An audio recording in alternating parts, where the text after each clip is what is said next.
Hi, welcome back, Tricks and Truckers. Well, time for the second episode review of the day with Unnatural Selection.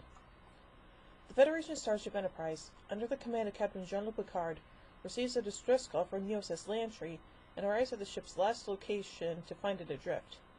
The Enterprise taps into Lantry's viewer and finds that the crew appear to have died from old age, even though many were as young as the Enterprise crew. The only evidence of any medical problems was a harmless case of the Lucian flu in one of the ship's officers. They discovered that the Lantry's last protocol was the Darwin Genetic Research Station on Gagarin 4. Captain Picard orders a quarantine warning broadcast to be set on the Lantry and orders the Enterprise to Gagarin 4. As they near the planet, they receive another distress call from the station's researchers, all of whom have started a rapid onset of geriatric phenomena they believe is tied to the Lantry.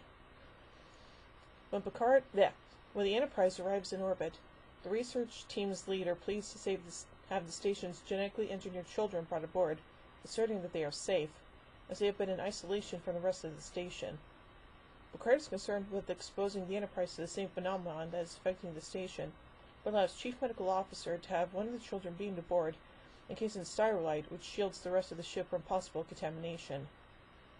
The child is brought to sickbay, and Dr. Pulaski finds the child, a male teenager, to be near perfection, describing him as the, quote, next step in human evolution. She convinces Picard to allow her to take the shuttle away from the Enterprise, so that she can examine the child outside the sterilite without exposing the rest of the crew, and recruits Commander Data as pilot, who was an android to be immune to a possible infection. Good idea. When she removes the protective material, the boy awakens and telepathically communicates with her. She is suddenly struck by joint pain and recognizes that she has become affected with the same condition as Lantry and station crew, and orders Data to pilot the shuttle to the research station. Dr. Pulaski continues to research the cause of the syndrome at the station. She learns that the children have been genetically engineered with highly aggressive immune systems that fight pathogens by genetically altering them, not just in the children's bodies, but in the surrounding environment as well. Recalling the Lantry officer with the Lucian flu, Dr. Pulaski postulates that the children's immune system's reaction to the virus has created airborne antibodies that are attacking everything else, and consequently altering the DNA of normal humanoids to cause them to rapidly age and die.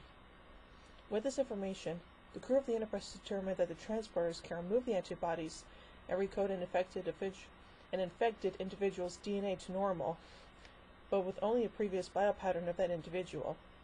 They do not have one for Dr. Pulaski due to her avoidance of transporter technology. Kind of sounds like another Starfleet doctor we all know. The crew finds samples of Pulaski's hair in her quarters, and using it as a template, is able to restore her to full health. Hooray! The Enterprise uses the same procedure to restore the station staff, noting that the children will never be able to live alongside other humans, and then returns to the contaminated Lantry to destroy the ill-fated vessel. Yeah, it was a pretty good idea there.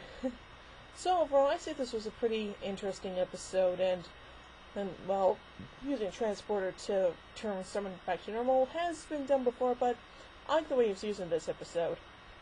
So overall, I give Unnatural Selection 4 warp cores out of 5.